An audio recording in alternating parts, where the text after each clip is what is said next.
This is WZRD Chicago 88.3 FM. And we have with us at WZRD Elliot Richardson. He is the president of the Small Business Advisory Council. How are you today, Elliot? I'm doing wonderful. Thank you so much for having me. Thank you.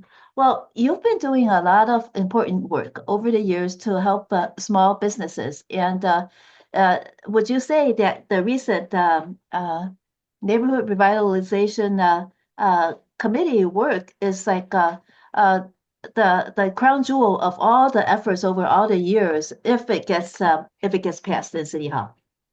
Well, so the Neighborhood Revitalization Coalition is a group of organizations that have come together that are pushing forward many different advocacy initiatives, and some of those include ordinances, and some of those include policy changes here in the city of Chicago. And the ultimate goal is to reduce burdensome red tape, to streamline processes, and to really make Chicago an easier place for local businesses to own, operate, and grow a business, and also to revitalize local neighborhoods. Because one of the best ways to support local communities and to revitalize local communities is by helping local businesses create commerce, increase foot traffic, and in many different ways foster economic development.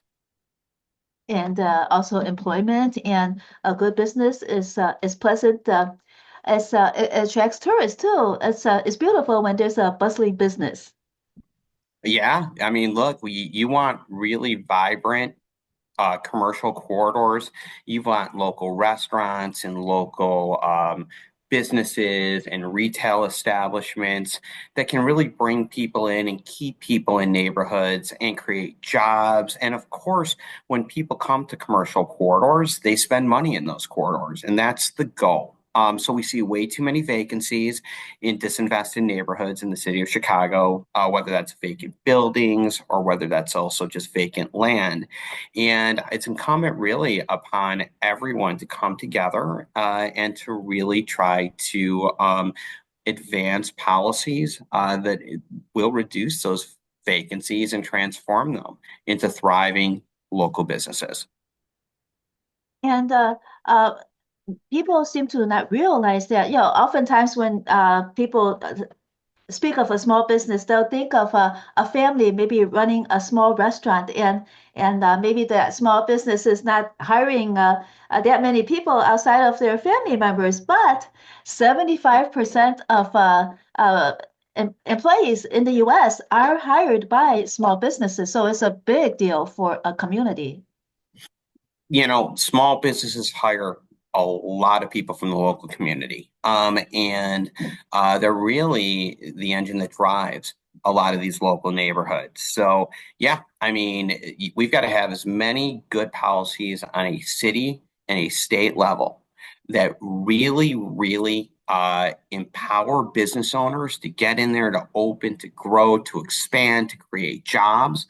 And that's a lot of the work that we do at the SBAC, and why we brought communities together. And I mean, local chambers of commerce and local business support organizations. I mean, they do incredible work for their communities, and we're very lucky to partner with them. And all together, we're trying to move the needle.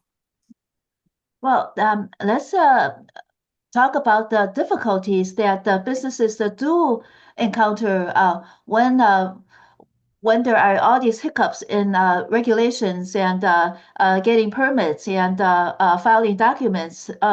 There is so much that is going on that you want to help businesses uh, get rid of, or at least ameliorate all that wait time, because if people wait too long, they maybe have a loan. They just can't wait that long. Sure. I mean, some of the things we're trying to do is to streamline processes when people get their permits. When you have a business, an innovative business that wants to go in and open an area where they need to get special zoning or they need to get a variance, we want to make that process way more smooth. We want that to move more quickly. So a lot of the reforms that we're looking to make really streamline processes and reduce red tape for businesses that do need to get a permit quickly or do need to get their zoning done in a timely manner, because you may own a commercial space, but if it takes an extraordinarily long period of time for you to get a permit to open or for you to be zoned in a way that allows your business to open, you could be paying rent. You're just waiting, but you really can't operate your business. So yeah, a lot of the things that we're looking for is, for instance, for zoning, we'd like to see a more administrative process for a lot of special use permits or variances, as opposed to sort of a hearing process. It can take a while, it can take a long time, and it can cost a lot of money. We like to see things like sidewalk cafe permits streamlined so that businesses don't have to scramble to get their sidewalk cafe permits. We'd like to see real consistency in inspection, so a business doesn't, go through one inspection and then they have a new inspector come out, or at a different time, they're given a curveball because they thought they were okay, but they really weren't okay. Allowing businesses to pay their debt in a timely fashion so they can get their licenses. If indeed a business owner has a debt from a long time ago that might not even be relative to the business, but that can be an impediment. So these are just some of the things that we're working on that we hope will streamline processes and reduce red tapes and just unleash the Chicago's unleash entrepreneurs to grow and to thrive. When you spoke about finishing one inspection and then another comes upon so quickly that it's so um, uh, it's a big surprise. And does that sometimes happen? Do people ever complain that maybe they're just trying to get more fines, and maybe that's the way that they could get more revenue. Whenever money's tight, then they send inspectors out. What does that ever happen? And how could businesses deal with it with if these improve if these streamlined processes could take care of that? Yeah, we do hear from stakeholders that, difficulties in getting timely inspections and difficulties in getting consistent inspections can really, be a difficult thing for them to deal with and can cost their businesses time and money. So certainly consistency of inspections is something that's very, very important. Uh, let's say uh, if you're able to get a lot of these processes streamlined, what would so that our viewers could understand what would the time have been before versus the time it would be after if these processes are able to happen? Well, I can't put a number of days on it. What I can tell you is that, years ago, we worked to eliminate the need for the majority of public way use permits. So that's sign permits and canopies and things like that to obtain the approval of the entire Chicago City Council. That caused all sorts of delays in terms of having ordinances filed for a simple sign permit and then having to go through the city council process. So while I can't pinpoint the number of days or the exact amount of time that a business would save by streamlined processes or being able to go through an administrative as opposed to a hearing process, we believe it will really move the needle. Certainly, having your inspections done quickly, being able to navigate the process quickly, being able to get your permits in a much more expeditious manner. These are all ways that we can really shorten the time period that it takes to get things done. How much remains to be seen. Just a ballpark percentage wise, if it's possible, but I know that there are so many different circumstances that Yeah. Mhm. I can't give you more of a concrete answer other than we understand from talking to a lot of stakeholders what the impediments are, right? So, we hope that it will significantly shave time off of all of these processes, but we've got to make the changes, right? And see what happens after we make the changes and, how much the needle gets moved. And if it needs to move more, then we will certainly do that as well. Mhm. And then I for these changes, are you able to help better define uh what uh what is still necessary? Let's like for inspections, why bother with like the red tape? So are you able to delineate what is necessary red tape versus red tape that could definitely be removed? So there definitely needs to be regulations Mhm. that protect the safety and the health and the welfare of the residents of the city of Chicago. So certainly nobody's saying, look, we need to remove important guardrails that make sure that the integrity of neighborhoods are protected and that, frankly, Chicagoans are also protected and are able to live in their communities the way that they should. What we are saying is that there's redundancies, and there's long time delays, and there could be a much simpler process, we think, in terms of how people get their permits, how people get their zoning changes, and how people are able to interact with the city of Chicago when they're trying to open and grow a business. So the specific, we have a full Chicago small business package, and I've given you some highlights. I've got it right here. And I've given you some highlights of some of the things we'd like to see that we really think can move the needle. I keep using that word move the needle, but it's important, right? Everything's not going to happen at once, but we want to start moving in the right direction. And that is more common sense rules and more common sense regulations that are not overly burdensome for small and local businesses to navigate. When you spoke about the redundancy, could you give us an example of redundancies? Sure. Sometimes what we hear is that people will talk to folks at City Hall and they'll receive different information from different people, right? So what we'd like to see is a real streamlined process. And maybe a point of contact for every single business to talk with. So they know who they're talking to and they sort of have a point guard helping them through the process. Things such as sidewalk cafe permits, having to get that thing renewed every year, which is the way that the law is right now. Yeah, it's a redundant process having to go in there and do it every single year. So if nothing's changed, why not extend that out? And allow somebody to have a sidewalk cafe permit. A sidewalk cafe is for those restaurants that want to serve folks. People love eating outside and can serve people outside in Chicago.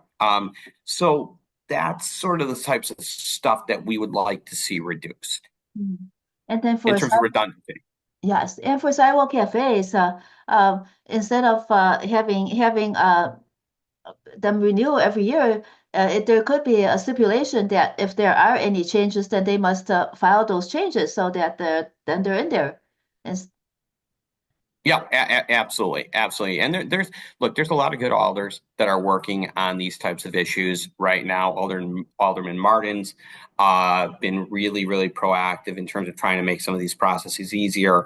Alderman Yancey has filed an ordinance on special use permits that again would take a good number of special use permits out of the hearing process and move it to the administrative process. So no, certainly there are lots of ways to just make things easier in the city of Chicago. define special use permit. Maybe a lot of our listeners wouldn't understand what that is.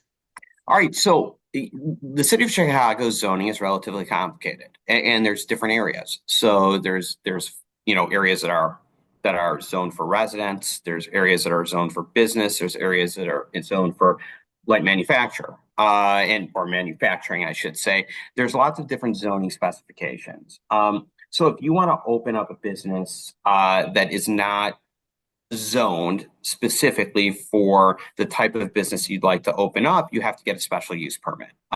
Now, that's to maintain the integrity of neighborhoods and communities, and that's understandable.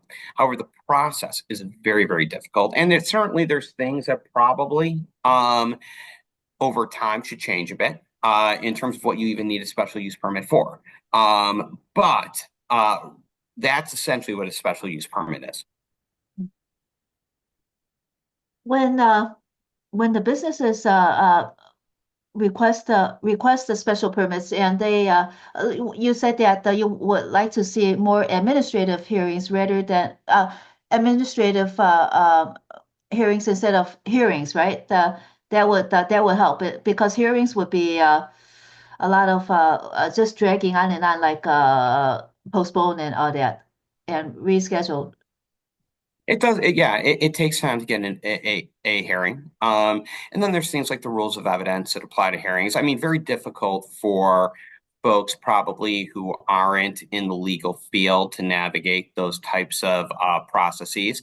Mhm. So making it a more administrative process where you turn in your paperwork and then you have somebody make a decision. You still need to allow the public to weigh in in whatever way they possibly can, perhaps through email or what have you. But yeah, making it an administrative process for simple, not for all, but for some special use permits is a very good idea in our opinion. So that's kind of what we're talking about there.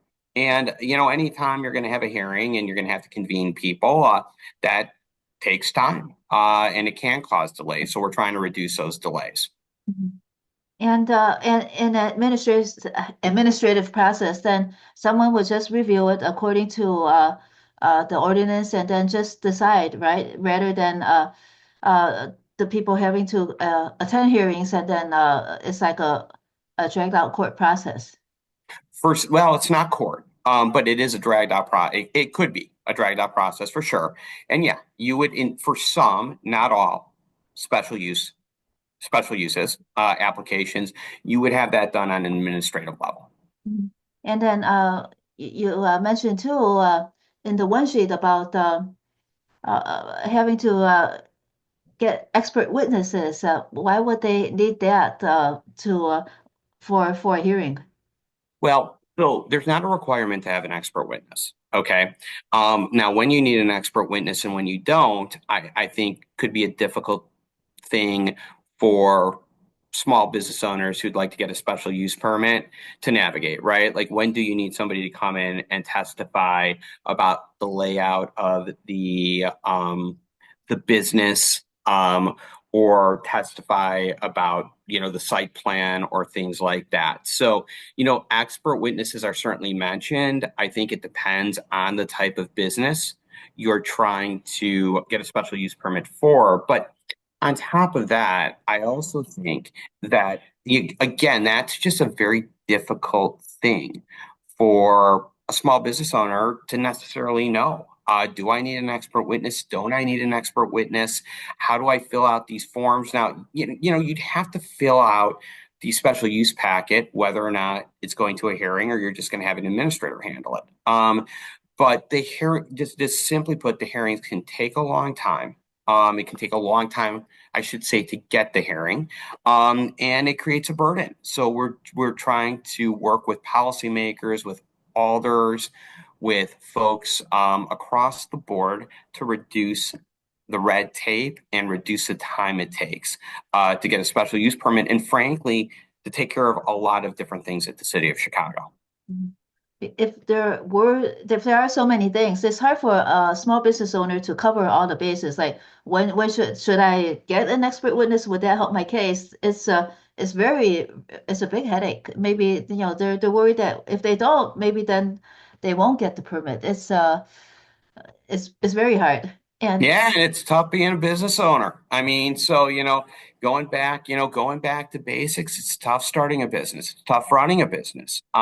So you want to make sure that a business owner isn't focused on trying to navigate red tape and administrative burdens and things of that nature, as opposed to running their business and trying to generate revenue and creating jobs and supporting local communities and being out there in the community. I mean, that's what you want a business owner focused on, and not things that frankly are going to cost them a lot of money. And again, you have to balance that with putting guardrails around businesses. I mean, again, you need to protect the safety, the health, the welfare, the integrity of Chicago neighborhoods. But also, it should not be so overly burdensome. and needlessly burdensome that it negatively impacts the small businesses that the city of Chicago needs so much to prosper right now and to grow. You mentioned that businesses would do well to have an advocate assigned to them to help them. What would that advocate do in addition to what the BACP does, the Business Affairs and Consumer Protection Department? Well, BACP has folks that help businesses through the process of opening, and it is certainly an important vehicle for business owners to collaborate with and take advantage of. But at the same time, what we think is wherever it's housed, whatever department it's housed in, we need to make sure that there's much better communication at times between business owners and folks at the city. And it would be nice to sort of have a point person for a particular business that's just focused on sort of being that conduit between all the different departments and all the different processes and the small business owner. So they've got one person to talk to and one person where they can get information. And if they're getting inconsistent information from other people, they have somebody that they can go talk to and try to drill down and get the answers that they need. Of course, you have been doing this work for many, many years. We've known each other for a long time. We Uh, have. what successes have you had? Because it's there have been successes, so let's talk about those. Of course, of course. So we do work on the state level and we do work on the city level, and we've done some federal work as well. So, I mean, some of the things that we've scored some really nice wins on are we championed legislation to lower LLC fees in the state of Illinois. So it used to be $500 to start an LLC in this state. And if your listeners are thinking about doing that, it's $150 now. It used to be $250 every year to renew an LLC. It's $75 now. So, that was a really nice victory. We've worked on health insurance issues a couple of years ago. We were really instrumental in passing legislation that will allow the Department of Insurance to look at health insurance premiums to make sure that they don't go up in a arbitrary manner. Health insurance is such a gut punch to a lot of small businesses. So we've been able to work on that as well. We worked with many stakeholders to increase the tax incentives that businesses get for hiring folks who are formerly incarcerated. And that's going into effect this year. So now there's a much larger tax incentive available if you're a business and you hire certain people with a record. So that's good. At the city of Chicago level, we were able to work again with a wonderful coalition to eliminate the need for sign permits and other public way use permits. I mentioned this earlier, to go through full city council approval, because that took such a long time, right? So you would have a business and maybe you opened your business, but you couldn't hang your sign because you were still waiting for your sign permit, your public way use sign permit. So we believe that's happening more quickly now because you don't have to navigate. You don't have to go to city council and have your simple sign permit go to committee and then come out of committee and then get voted on the floor. So that was a good thing, the floor of city council. We've worked on expanding the square footage that businesses can use for home-based businesses in the city of Chicago. So there's been a host, and there's much more. So there's been a host of legislative victories and policy victories that we've been able to enjoy. And I just want to be very clear, though, it's not just us. We work with so many great stakeholders and so many great business owners and so many great chambers of commerce and so many incredible place-based organizations and folks who are focused on economic development. That's really, really been part of our successes. And what I didn't mention also is all the work we did to put guardrails around a tax break that property owners received when they left their properties vacant in Cook County for an extended period of time. So that was actually their assessments. They would receive an extraordinary reduction in the assessed value of their property based on vacancy. We worked on so many different levels to try to put guardrails around this. And ultimately, and we've got I know you've seen it, we've got a co-branded fact sheet with the Cook County Assessor's Office. Now you cannot get this extraordinary vacancy tax break unless you rent out at least a portion of your space for more than 2 years. So I said that a little backwards. So you have, if you're a property owner, you have to at least rent out a portion of your space, or you can only get this tax break for 2 years. So hopefully we're going to see that begin to transform vacant properties into thriving small businesses. And you hear us say that a lot. We want to transform, I'll say it slower. We want to transform vacant properties into thriving small businesses.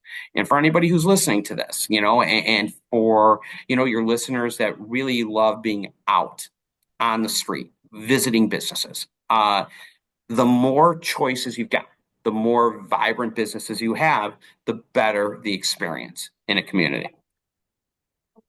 Oftentimes we see the shopping malls, it seems as if only the anchor remains in place, and a lot of the other ones just they leave, and then there is nobody uh, coming to rent those vacant spots. Is that might that be part of what was going on? That the property owner the of those shopping of those shopping malls were getting those tax breaks, and they didn't have an incentive to find some business to rent. I can't tell you what's happening in a specific strip mall or what's happening on a specific commercial corridor. What I can tell you is we want to encourage people and incentivize people to lease out their space or to sell their space to folks in the local community who want to lease out their space. We want to be very careful about incentivizing people if their property is vacant. And that's very different than a vacancy tax. We're not talking about a vacancy tax here. That's not part of this. It's all about, we want to make sure that, let me give you an example. If somebody comes into a disinvested community and they buy a dilapidated storefront, right? I think it's okay to give them a bit of a break, right? As they put money into that storefront and try to get it ready to be a business that can serve the community. But you don't want that to go on forever. And you certainly don't want that storefront to remain vacant for an extended period of time while the owner doesn't get engaged and try to fix up the property and doesn't try to lease out or sell the property. So we tried to strike a good balance here, and I think we did get to a good balance. And frankly, that balance is allow somebody to get this break, which is essentially a lower assessed value on their property for a period of time, but don't allow that to last years and years because that's not good for the local community. And there were some that lasted over 10 years, right? Before. There were some very, very extended reductions in the assessed value of properties. So yeah, I mean there were situations where we have seen property owners get this vacancy tax relief year after year after year. Absolutely. Yes. And for the signage, so right now it doesn't have to go through the entire city council nor committee. So just to clarify, how does the sign process, the permit process uh, go through now? Oh, for a public land use permit? Yes. Yeah, it's an administrative process. I can't tell you, I can't tell you in great detail the documents that need to be filled out for that. We sort of, when we get involved in a particular legislative initiative, we're sort of focused on our lane. And our lane at that point was reducing the time it takes to get a publicly used permit, sign permit. By taking it out of the purview of city council and letting it be an administrative process. There was already an administrative piece to that process as well. So to answer your question, I'm not sure what the process is on an administrative level. I'm just really, really happy it doesn't involve city council anymore. Right, exactly. Yes, that would take forever, and having so many requests, it would just occupy all of city council's a lot of city council's time. Oh, so what else? What other successes you want to discuss? Oh, I'm just looking back here. Oh, well, how much time do we have? You tell me. I'm glad to focus on whatever you'd like to right now. All right. Well, the thing is that let's say the businesses right now, they is it advisable for them to fill out their own forms because they attorneys are expensive, but they do sometimes they do need them. So right now with the streamlined process, would it be uh okay for a business owner to try to navigate the process on their own? It's a tough question. I mean, I think it depends on the process and I think it depends on the business. I wish I could give you a more direct answer. I think it depends on how familiar the business owner might be with some of the things that need to be done to get a public way use permit or to get a sign permit or a zoning special use permit. So, the city's a complicated place and it's big. So, it's always going to be somewhat complicated. I think people really have to consult with their advisors, right? So folks have accountants, they may have they may have attorneys that they can reach out to and ask questions. They have friends, they have people in their networks. There's the city, right? And I think people really need to do their own due diligence and see, okay, what do I need to navigate a particular process? And then, the other thing that I will say, so I'm just totally shifting gears away from your question, so I apologize. Nope. The other thing that whether you're a business owner in Chicago, whether you work for a business owner in Chicago, whether or not you're somebody that loves frequenting your establishments, there's sort of got to be this feel that we're all in this together at this point, right? So we really encourage people to get engaged. You can get engaged with a local chamber, you can get engaged with the Small Business Advocacy Council, you can get engaged with business support organizations as well.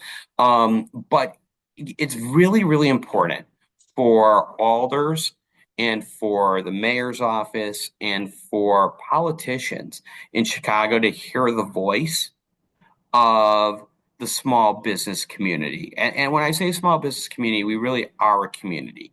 And we're all working together to try to make Chicago a more vibrant place for everybody. So that's another way when you said, look, what would I like to talk about? What other successes have we had? We've had a lot of legislative successes.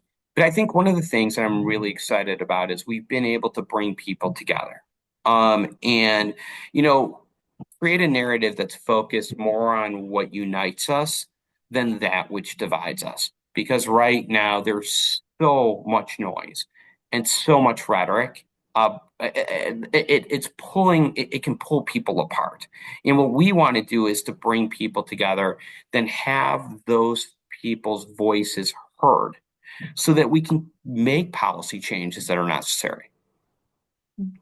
And if a business owner wanted to do a project and was unsure about what permits they need, is going to the BACP and to the alderman's office enough advice, do they still need to do more research to make sure that they have all the permits covered? Look, I think visiting somebody's alder person's office is a great idea. Okay. And seeking guidance from the alder person's office. They've got folks there that are able to help businesses, that want to help businesses. I think talking to people at the city is also a really good idea. I mean, you want to get as much information as you possibly can. It's really, again, up to the business owner and what they're trying to do and what their capacity is and what sort of budget they have to figure out what sort of outside help they're going to obtain to try to get whatever it is they're trying to get done through the city of Chicago. There's so many different licenses. There's a public place of amusement license, which, talks about things like pool tables and amusement devices. And there's all different types of things that a business owner needs to navigate. What I would recommend is before you sign a lease, if you're a business owner or an entrepreneur, or before you take before you take real significant steps, to open a business in a particular location, talk to the alderperson. Start with the alderperson's office. Talk to your local chamber. I mean, because they may have feedback, not just on the legality of what you're trying to do, or whether or not it's zoned properly or things like that. Not really the legality, but zoning and licensing. But they might tell you, look, this might be a challenge opening a business in a particular neighborhood, or here's my advice on how to open the business. That's the type of due diligence that I do think is really, really helpful and important. And for the license for public amusement, that sometimes even involves holding an event, and you don't know if that event that the license needs to cover an event Oh, too. I would, yeah, before you decide you're going to hold an event, I definitely do your due diligence. I talk to the organizations that are active in the area where you want to hold the event. And it might not just be chambers of commerce, it might be a residents group too, right? Talk to folks, find out, what the burdens, what the barriers might be. And then definitely you got to check out the zoning and the permitting that's required before you hold an event. About Chicago versus other cities? I don't know if you have the time to compare the other cities.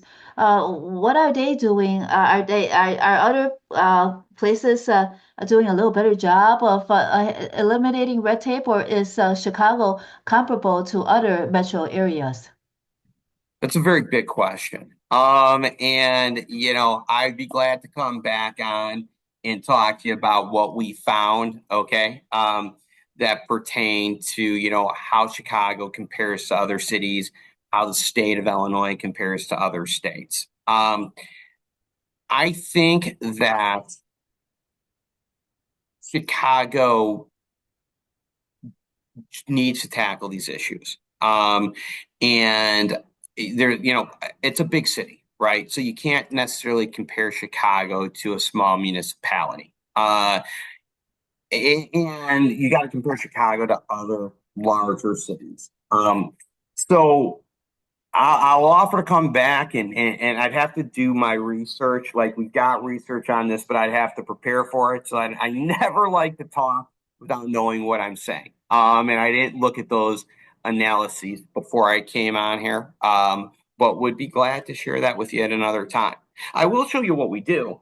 So like something on our state legislative agenda this session in Springfield is we'd like to see entrepreneurs that lose their jobs be able to be able to start a business as an entrepreneur and still get unemployment benefits as opposed to going out and having to look for another job. Okay. And we did find that they do that in New York and they do that in Oregon. And like when we are formulating our policies, we do look for precedent in other states. And again, states comparable to Illinois or comparable to Chicago. So that is an important part of our research and our analysis. And we do a lot of research and analysis to sort of take best practices and see what can we implement here. Yeah, I think I kind of remember in one of our meetings that you sent one of the interns to do some research on that topic about other cities versus Chicago. So it's Oh yeah, no, a project. I'm sure we've got it. I just would have to be ready to talk about it. No, that's okay. I really appreciate it. And there's Yeah, one more important question. yeah. For our local businesses, if they want to hire formerly incarcerated people, what should they do? And just please give them some advice.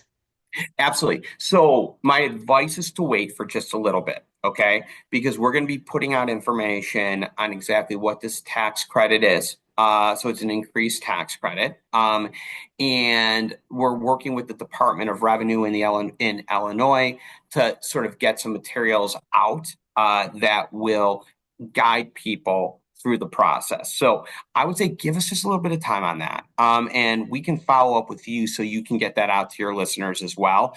The law was, it was an appropriation that was put into the budget. So, I mean, another thing to talk about at another time is just the way politics works and committees work. It's really fascinating stuff. So this bill wasn't passed as a standalone bill. Um, what happened is an appropriation was put into the budget of $1 million that can be used for enhanced tax credits for businesses that hire formerly incarcerated folks. So we can certainly get you those materials when they're available.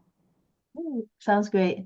Well, if our listeners want to learn more about the SBAC and Neighborhood Revitalization Coalition and all the work that you do, where should they go?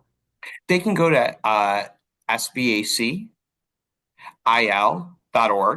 and then there's a button that you can click, and you can see all the work we're doing with the neighborhood revitalization. I mean, one thing I didn't mention, which is very exciting, is that, our Chicago Small Business Package, we have 32 aldermanic endorsements.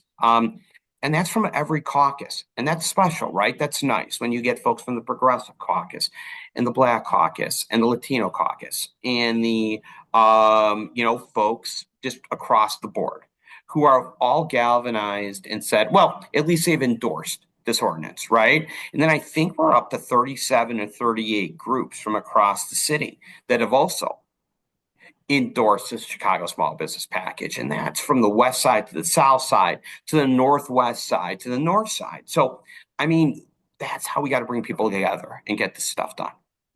And this package, is it legislation that will take effect, or is it just an overview of a combined mission? So that's a great question. So the package, how much time do we have?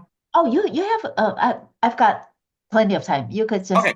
I mean, look, the package includes our zoning ordinance, right? So, taking a lot of special uses and making that an administrative process as opposed to a hearing process. But then also, it deals with inspections and asking them to be done in a timely and consistent manner. It talks about sidewalk cafes and making it easier for businesses to obtain a sidewalk cafe permit as opposed to renewing them every single year or applying, I should say, applying every single year. It talks about the Department of Buildings offering both online and paper options for a sign permit. It talks about debt checks. And, we didn't talk about that all.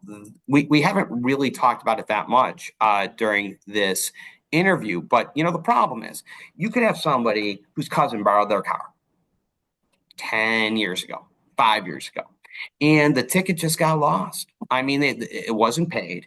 And then that person wants to become an entrepreneur and they try to apply for a business license and they can't get it because of this ticket that somebody got a long time ago, right? Got to do something about that. Got to make sure people know and they pay.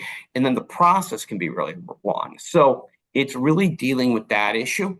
So entrepreneurs aren't stuck like in trying to navigate this difficult process, sort of stuck in a place where they can't, I can't think of the word, where they can't get, limbo.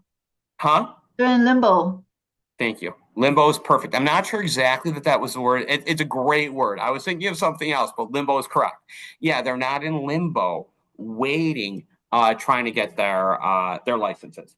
So, and then it talks about communication. Like if somebody's permit is denied, they should get an explanation as to why in writing so that they can go and try to fix it. So this package deals with a whole bunch of things. That's why it's a package. And it will really help local businesses grow. I always say grow, thrive, sustain themselves, create jobs, like all the things we need. If you walk through neighborhoods in the city of Chicago, all neighborhoods, especially disinvested neighborhoods, right? They need businesses. And this is a great way to give entrepreneurs a fighting chance to open and grow a business. And was it your goal in the beginning to help disinvested communities with this package? Yes. Yeah. I mean, and what we've been able to do is to bring everybody together. So you have communities across the city all rowing the boat in the same direction. Mm. And let's see, there was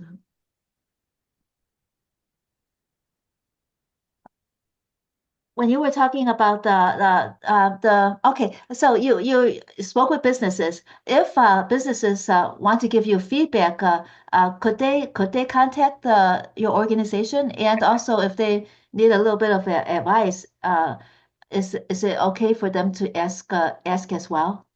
Well, they can certainly contact us for feedback at sbacil.org. As I mentioned before, advice, it depends on the advice Mm. that people are looking for. If we can help, we absolutely will. If not, we will endeavor to send them to the best possible place. My email is Elliot, Elliot, at sbacil.org. So, yeah, feel free to contact us. And your website does include the small business package, right? It, For the community and for the businesses to look over.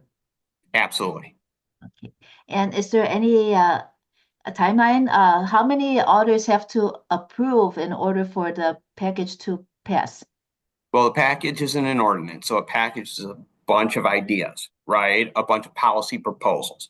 For an ordinance to pass, I think it's 26. That's a majority of city council. So I don't want to misspeak, but you need the majority of the city council to Mm. approve. Yes, and a lot, and that package contains a lot of ordinances that need to get passed. Some could be ordinances, some could be policy changes, some could be administrative changes. It's basically identified things that stakeholders feel can make the process easier, more smooth, and more timely, and really benefit local businesses. Thank you so much, Elliot Richardson, CEO of the Small Business Advisory Council. President of the SBAC President. Small Business Advocacy Council. And thank you so much for having me on. Thank you, Elliot. All right, take care. You too. Thank you.